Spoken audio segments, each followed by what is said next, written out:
قال الإمام المجدد محمد بن عبد الوهاب رحمه الله تعالى في كتابه القواعد الأربع: أسأل الله الكريم رب العرش العظيم أن يتولاك في الدنيا والآخرة، وأن يجعلك مباركا أينما كنت، وأن يجعلك ممن إذا أعطي شكر، وإذا ابتلي صبر، وإذا أذنب استغفر، فإن هؤلاء الثلاث عنوان السعادة.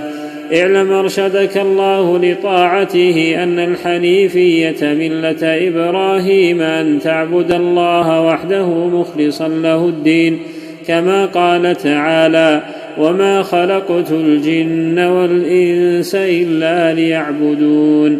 فإذا عرفت أن الله خلقك لعبادته فاعلم أن العبادة لا تسمى عبادة إلا مع التوحيد، كما أن الصلاة لا تسمى صلاة إلا مع الطهارة.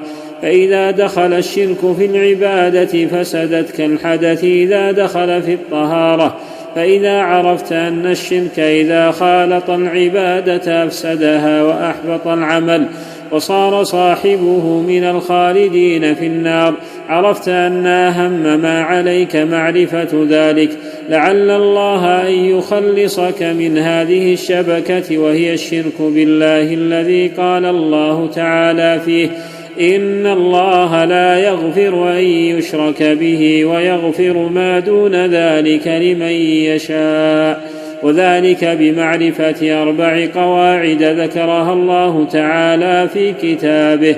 القاعدة الأولى: أن تعلم أن الكفار الذين قاتلهم رسول الله صلى الله عليه وسلم مقرون بأن الله تعالى هو الخالق الرازق المدبر، وأن ذلك لم يدخلهم في الإسلام، والدليل قوله تعالى: قل من يرزقكم من السماء والأرض أمن يملك السمع والأبصار ومن يخرج الحي من الميت ويخرج الميت من الحي ومن يدبر الأمر، فسيقولون الله، فقل أفلا تتقون. القاعدة الثانية: أنهم يقولون ما دعوناهم وتوجهنا إليهم إلا لطلب القربة والشفاعة.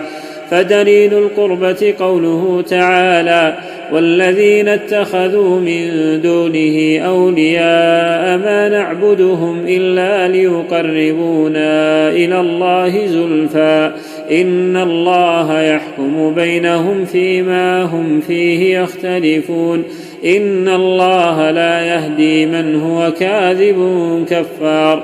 ودليل الشفاعة قوله تعالى: ويعبدون من دون الله ما لا يضرهم ولا ينفعهم ويقولون هؤلاء شفعاؤنا عند الله. والشفاعة شفاعتان: شفاعة منفية وشفاعة مثبتة.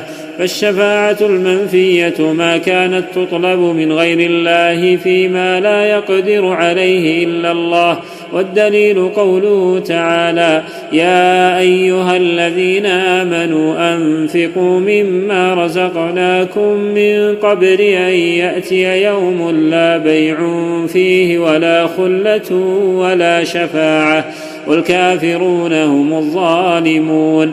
والشفاعة المثبتة هي التي تطلب من الله، والشافع مكرم بالشفاعة والمشفوع له من رضي الله قوله وعمله بعد الإذن، كما قال تعالى: من ذا الذي يشفع عنده إلا بإذنه. القاعدة الثالثة: أن النبي صلى الله عليه وسلم ظهر في أناس متفرقين في عباداتهم، منهم من يعبد الملائكة، ومنهم من يعبد الأنبياء والصالحين، ومنهم من يعبد الأشجار والأحجار، ومنهم من يعبد الشمس والقمر. وقاتلهم رسول الله صلى الله عليه وسلم ولم يفرق بينهم، والدليل قوله تعالى: وقاتلوهم حتى لا تكون فتنة ويكون الدين كله لله. ودليل الشمس والقمر قوله تعالى: ومن آياته الليل والنهار والشمس والقمر لا تسجدوا للشمس ولا للقمر واسجدوا لله الذي خلقهن إن كنتم إياه تعبدون. ودليل الملائكة قوله تعالى: ولا يأمركم أن تتخذوا الملائكة والنبيين أربابا. ودليل الأنبياء قوله تعالى: وإذ قال الله يا عيسى ابن مريم أنت قلت للناس اتخذوني وأمي إلهين من دون الله قال سبحانك ما يكون لي أن أقول ما ليس لي بحق إن كنت قلته فقد علمته تعلم ما في نفسي ولا أعلم ما في نفسك إنك أنت علام الغيوب. ودليل الصالحين قوله تعالى: أولئك الذين يدعون يبتغون إلى ربهم الوسيلة أيهم أقرب ويرجون رحمته ويخافون عذابه. ودليل الأشجار والأحجار قوله تعالى: أفرأيتم اللات والعزى ومناة الثالثة الأخرى.